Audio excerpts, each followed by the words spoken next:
He slammed the thick manila envelope on my bedside table like he was dropping a bomb that would finally free him from the dead weight. "This is for the best, Maddie," Ethan said, voice dripping with that fake concern he'd perfected at sales meetings. Beside him stood Jenna Martinez, my so-called best friend, wearing the silk blouse I'd helped her pick out last summer. And right behind them, clipboard in hand like a weapon, was Karen Hargrove, president of the Harmony Heights HO, and we've all talked it over, Karen added in that syrupy tone she used at every board meeting. The community standards have been violated one too many times. For the property values. Dear, you understand.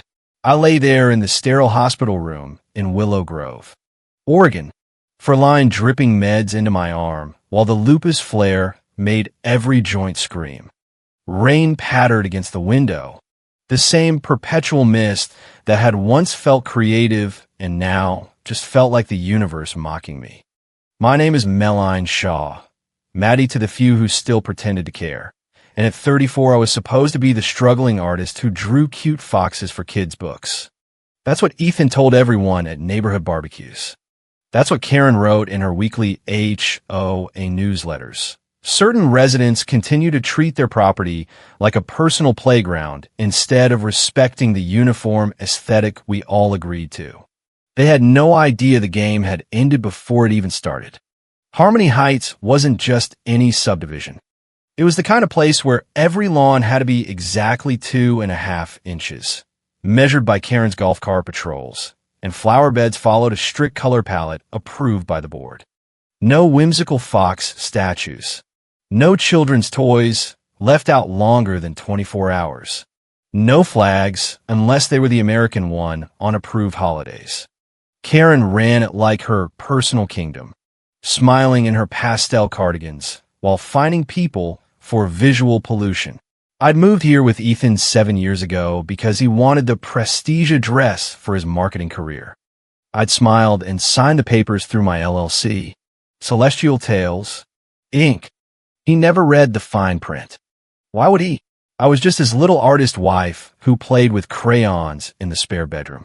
Back then, my first self-published book of forest creatures barely covered the booth fee at the Portland Book Fair. Ethan stopped at my table, all sharp suit and sharper smile. "These are incredible," he said, picking up a sketch like it was art worth framing. The emotion in their eyes, it's alive. My heart did that stupid flutter. Here was the confident sales guy who saw value where publishers didn't. 18 months later, we married in the Japanese garden, his vows promising to be my foundation while I reached for the stars. I should have heard the condescension. I only heard poetry. Our early days in the HOA were picture perfect on the surface. Ethan came home loosening his tie, asking about my day while I worked on Little Comet Fox sketches. Karen welcomed us with a fruit basket and a 30-page rulebook. "We're like family here," she cooed. "Just keep everything harmonious." I laughed it off. My first violation notice came 3 weeks later. My front garden had non-compliant whimsical elements.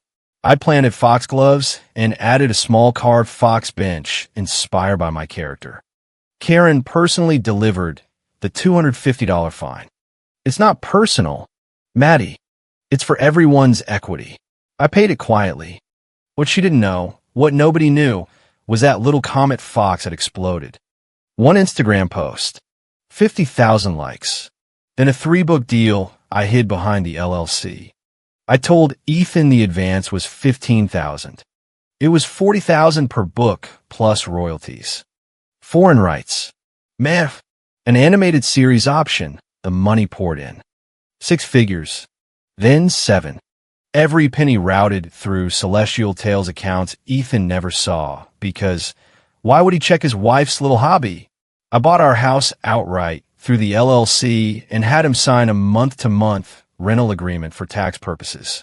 He scribbled his name without glancing up from his phone. By year 4, I was clearing $450,000 annually.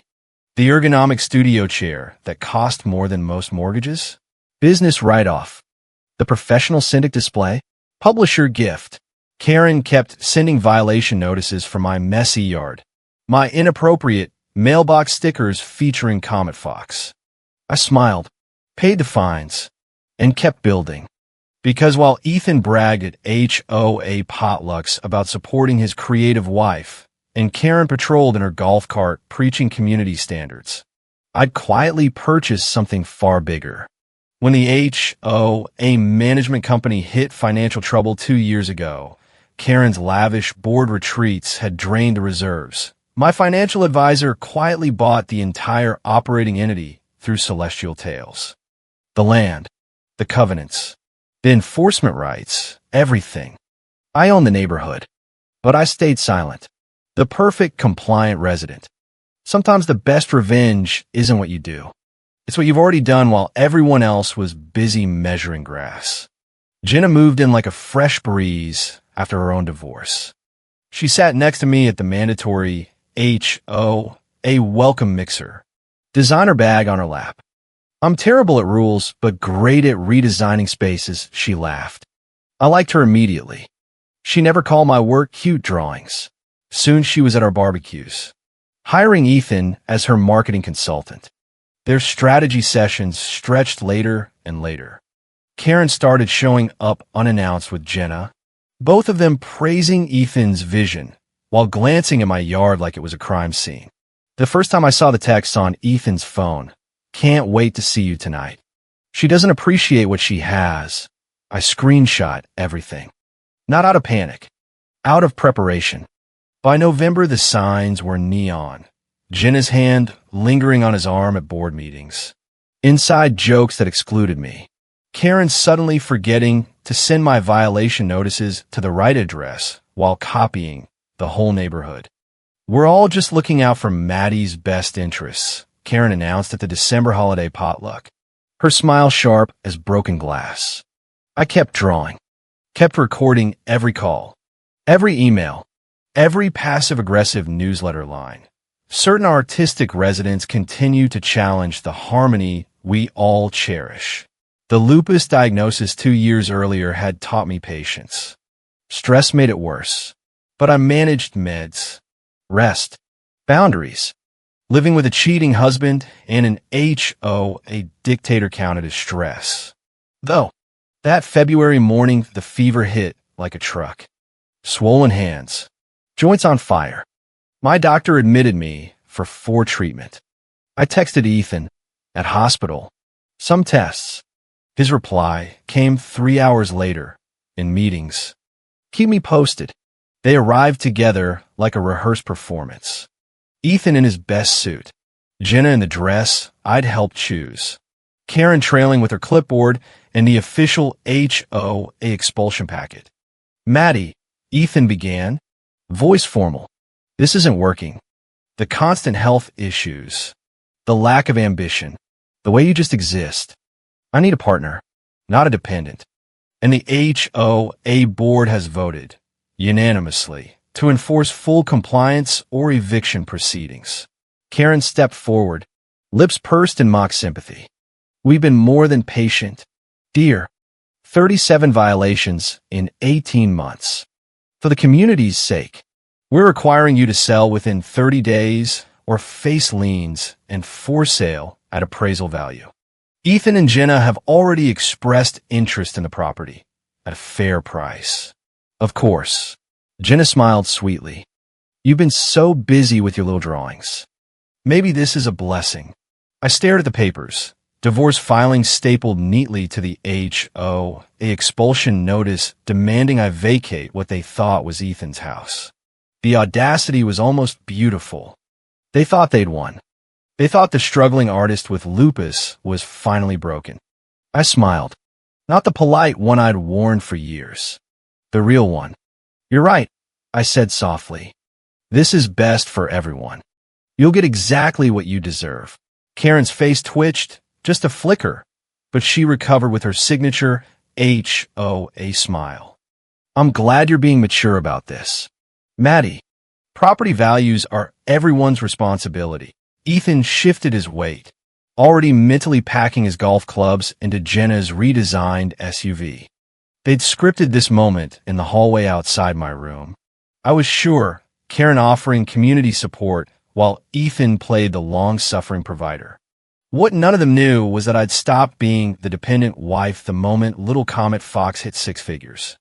Every contract, every royalty check, every merchandising deal flowed through Celestial Tales, Inc., an entity created before we even moved to Harmony Heights. The house they wanted to steal, owned outright by the LLC. The HOA itself, I'd bought the management company lock, stock, and covenant 2 years ago when Karen's retreats to Napa nearly bankrupted the reserves. I owned the rules. I owned the fines. I owned the neighborhood. But I'd let them believe the fairy tale. Let Ethan brag at board meetings that he carried us while I played artist.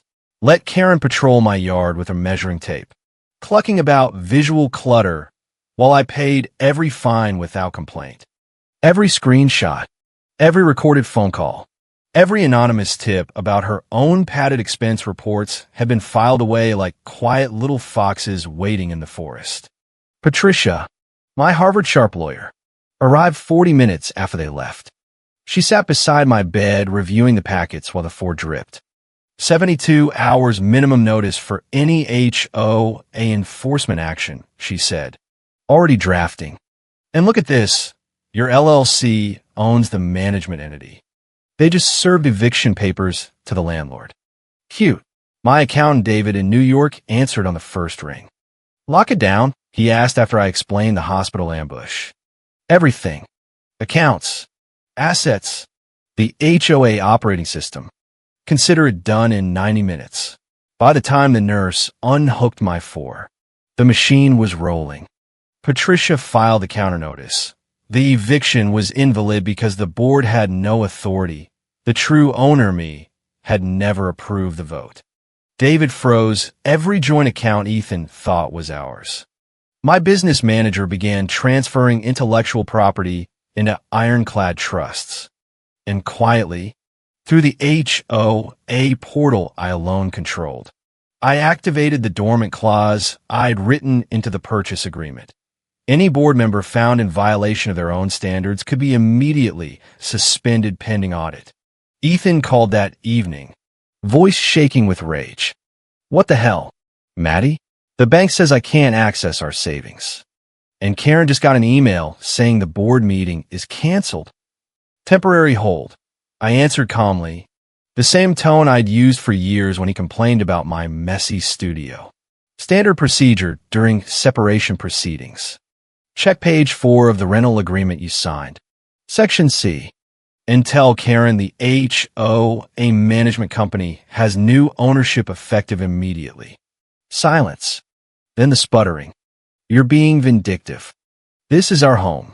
No, Ethan, it's mine. And Karen's little kingdom, also mine. You have 48 hours to vacate before the locks change. Jenna called next, screeching about tenant rights and how dare you. I let it roll to voicemail while I sipped water and watched the rain. Karen's text came last, professional. Clipped. This is highly irregular. We'll be consulting our attorney. I forwarded it to Patricia with a single note. Start the audit on her expense reports. All of them. Day 2 brought escalation they never saw coming. Ethan tried to access my business accounts at the bank, accounts that had never been in his name. The manager called me personally, Mr. Parker seemed confused. We turned him away. He then stormed the HOA office, demanding Karen fix this, only to learn the portal now require my biometric approval. Karen tried to call an emergency board meeting. The system auto-rejected her login. I watched from my hospital window as the rain turned to sleet. The same neighborhood that had measured my grass to the millimeter now measured its own doom in real time. Karen's golf cart sat idle in the community center lot, her clipboard probably gathering dust. For the first time in years, no violation notices appeared in my inbox. The foxes in my garden, those non-compliant little statues, finally looked right at home. By day 3, the repossession crew arrived for Ethan's beloved BMW. leased through Celestial Tales as a business development vehicle. The repo man was polite, almost apologetic. Company policy, ma'am. Ethan stood on the driveway in the rain, suit soaked, screaming into his phone while Jenna hovered with an umbrella that didn't quite cover both of them. Karen watched from her perfectly manicured lawn across the street, face pale under her HOA president smile. She'd spent years preaching personal responsibility. Now her own empire was collapsing under the weight of the same rules she'd weaponized. I smiled at the ceiling, the lupus fog finally lifting. They thought they'd kick me while I was down. They thought the artist with the little drawings had nothing left. They had no idea I'd been the landlord the entire time. The eviction notice hit Karen's door at 7:03 a.m. On day 4, printed on official HOA letterhead that now bore my LLC's watermark. Immediate suspension pending full financial audit, it read. All board privileges revoked.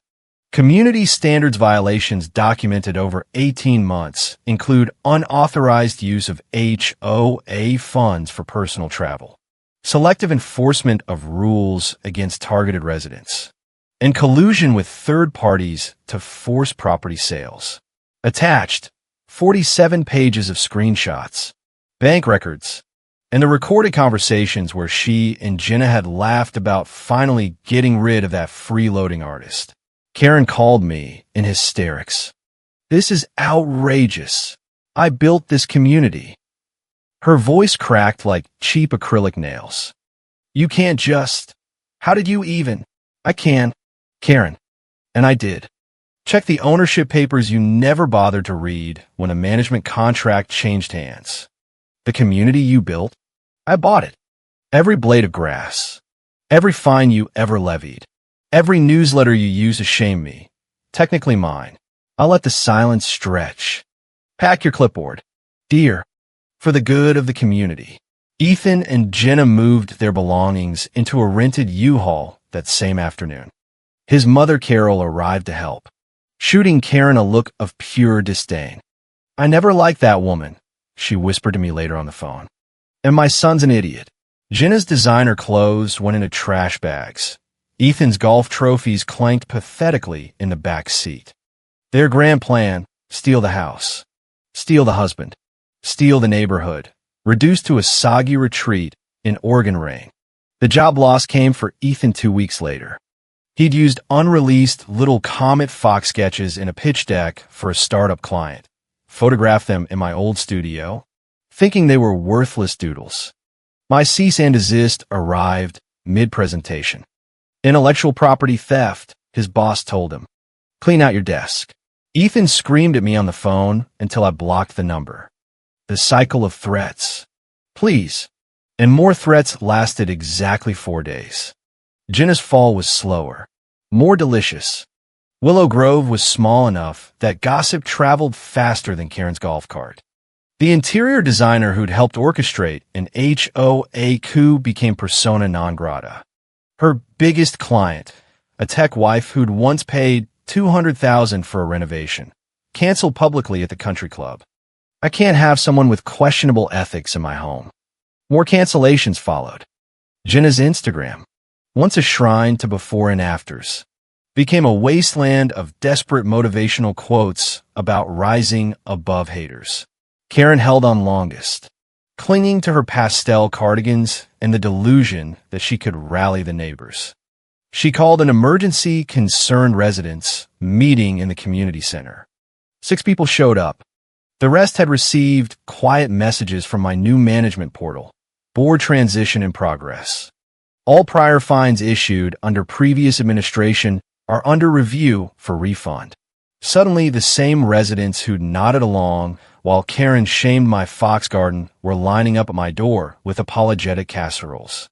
We had no idea, they murmured. She made it sound like you were the problem. I sat in my studio, now officially mine without pretense, watching the neighborhood transform. The whimsical garden stayed. Kids' toys dotted lawns without citations. One resident even painted their front door the exact shade of Comet Fox orange I'd always wanted. Karen's house, however, suddenly received its first ever violation notice from me. Her rose bushes were 0.3 inches over the approved height. The irony tasted better than any royalty check. The courtroom smelled like old wood and shattered entitlement. I arrived early in a simple black suit that cost more than Ethan's old BMW. Patricia flanked me, briefcase gleaming. Karen entered with her bargain attorney, still clutching her clipboard like a security blanket. Ethan and Jenna sat in the gallery, faces gray. Your Honor, Karen's lawyer began. My client seeks to contest the board suspension and the ownership transfer. Patricia stood slowly, shark and heels. We'd be happy to discuss ownership. However, the court should note that MS. Shaw's LLC acquired the HOA management entity 2 years ago through legitimate purchase. All enforcement actions taken under the previous board are now subject to audit. She slid the folder across. Financial records, purchase agreements. The paper trail, so clean it sparkled. The judge raised an eyebrow. And the income disparity during the marriage. Patricia smiled. MS. Shaw has been the primary earner, $450,000 annually, properly documented through her corporation. Mr. Parker's income averaged $65,000. The house, the vehicle, the assets, all held in the LLC established pre-marriage. Ethan went white. Karen's mouth opened and closed like a fish. But she's just an illustrator, Karen stammered. She draws pictures for children. The judge actually chuckled. Pictures that apparently generate significant revenue. And you, MS. Hargrove, appear to have used your position to target MS. Shaw specifically. We'll be reviewing those selective enforcement claims next. The verdict was swift. No asset division. No spousal support. Board suspension upheld. Karen ordered to pay court costs and refund every fine she'd ever issued me, plus interest. Ethan received what he'd brought into the marriage, $32,000 in his 401k. I walked out with $4 million, the house, the neighborhood, and the satisfaction of watching 3 people who'd tried to bury me realize they'd only dug their own graves. The unraveling was poetry in motion. Karen moved in with her sister in Portland within a month, posting increasingly unhinged Facebook updates about divine timing and karmic justice for neighborhood bullies. Her designer resale page popped up, prices dropping weekly as desperation set in. The woman who'd measure my grass to the millimeter now couldn't afford her own lawn service. Ethan stayed in his childhood bedroom, sending out resumes that vanished into the void. His reputation in marketing circles was toast after the IP theft story made industry newsletters. Carol called me with updates I didn't ask for, but enjoyed anyway. He asked about you yesterday, she said. Want to know if you found someone new. I told him you were too busy running the neighborhood to notice he was gone. Jenna lasted 6 weeks with Ethan before discovering his texts to a 25-year-old gym acquaintance named Brittany. The confrontation on the front lawn, according to my former neighbors, was spectacular. Jenna threw his clothes into the street while screaming about betrayal. The irony was lost on no one. I watched it all from my studio window, the same spot where Ethan used to stand and sigh about my messy drawings. The lupus went into remission once the stress evaporated. My doctor actually laughed during our follow-up. Whatever you did, keep doing it. I hired a trainer, started hiking the trails around Willow Grove, posted sunrise photos that Jenna would see and know she'd never afford. The animation deal closed for 7 figures. The studio flew me to Tokyo for the launch. I stood in a conference room overlooking the city while executives bowed to the creator of Little Comet Fox. My phone buzzed with a LinkedIn notification. Ethan had viewed my profile for the 7th time that week. He'd see the Forbes article, the Tokyo photos, the literacy event with the Prime Minister's children. I didn't block him. Let him look. Let him see what he'd thrown away. 6 months after the divorce, I ran into Carol at the farmer's market. She was buying cosmos flowers that reminded her of my little fox. We hugged like old friends. "How's Ethan?" I asked. "Still at the call center. Still bitter." Jenna moved to Seattle. Posted something about rising from ashes before she blocked everyone. Carol shook her head. "You gave him 5 years to see what he had. That's more grace than he deserved." Grace. Interesting word for what I'd done. But maybe she was right. Letting people believe their own lies until those lies destroyed them was its own kind of mercy. One evening, while reviewing new merchandise contracts, Patricia called with fresh gossip. "Ethan applied for a job with one of your publishers.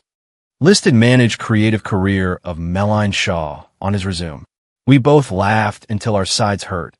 Not from cruelty, but from the sheer absurdity. The man who dismissed my work as childish now wanted to profit from proximity to it.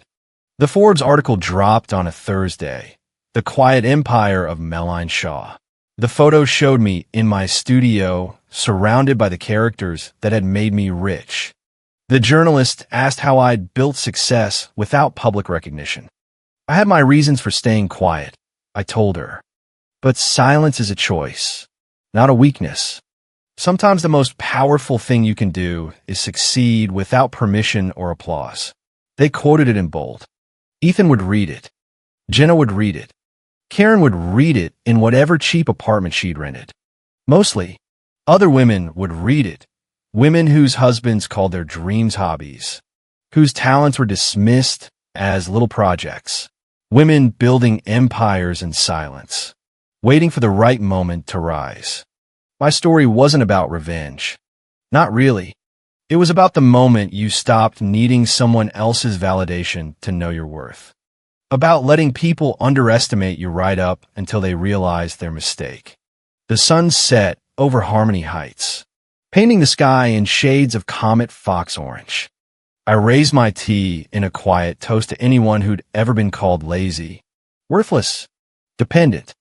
Sometimes the best revenge is simply becoming everything they said you couldn't be, and then living so well they can't look away from what they lost. The neighborhood looks different now. The rules are still there, because even I appreciate a little order, but they're enforced with fairness instead of fear. No more golf cart patrols at dawn. No more newsletters shaming certain residents. Kids play outside without citations. Gardens bloom in whatever colors their owners choose. My fox statues have become something of a local landmark. Parents bring their children to take pictures with them. Karen tried one last desperate play 6 months ago. She showed up at my door with a petition signed by exactly 3 people demanding I restore proper governance. I invited her in for tea, serve in the good china she'd once mocked as pretentious. She sat on the couch that used to be hers to judge and stared at the walls lined with international awards she'd never known existed. "You hit everything," she whispered, voice small for the first time. "Why?" I smiled the same smile I'd given her in the hospital room. Because the most dangerous cage is the one that feels like protection. You needed to feel powerful by keeping everyone else small. I simply let you believe I was small until you handed me the key. She left without finishing her tea. I never saw her again. Ethan sent one final email last week. LinkedIn deactivated. Pride finally broken. "I see what you built now. I was wrong. Can we talk?" I read it once, then deleted it. Some mistakes don't deserve second chapters. Jenna's social media went private. Last I heard, she's doing virtual consultations for a fraction of her old rates. Still posting vague quotes about toxic situations and new chapters. The irony writes itself. I converted Ethan's old office into a proper library filled with first editions of every book I've illustrated. His golf trophy shelf now displays my awards from Tokyo, from New York, from the literacy foundations that fly me around the world. Every trace of the old life erased and replaced with proof that the little artist was never little at all. Sometimes I walk the neighborhood at dusk, the same streets Karen once ruled with her clipboard. Residents wave now, genuine smiles instead of nervous ones. They know the truth. They know who really owns the harmony here. The best part? I didn't have to destroy them. Their own choices did that. Their belief that they deserved more than what they had led them to throw away everything real for something imaginary. They wanted the house, the husband, the power. They got each other instead. And in the end, that was the cruelest punishment of all. My lupus stays in remission. The studio hums with new projects. Little Comet Fox is getting a theme park in Japan next year. I raised my tea again last night. Another quiet toast to every woman still hiding her empire in plain sight. If you're watching this and you've ever been called a burden, a hobbyist, a dead weight, keep drawing, keep building, keep your receipts. One day the clipboard queens and the condescending husbands will hand you the papers they think will end you. And you'll smile because you'll already own the whole damn neighborhood. Thank you for listening to this HOA Karen story. Drop a comment below. Where are you watching from? What would you have done in my shoes? Don't forget to subscribe for more neighborhood nightmares turned satisfying revenge tales. Hit like if the Karen got exactly what she deserved. See you in the next one.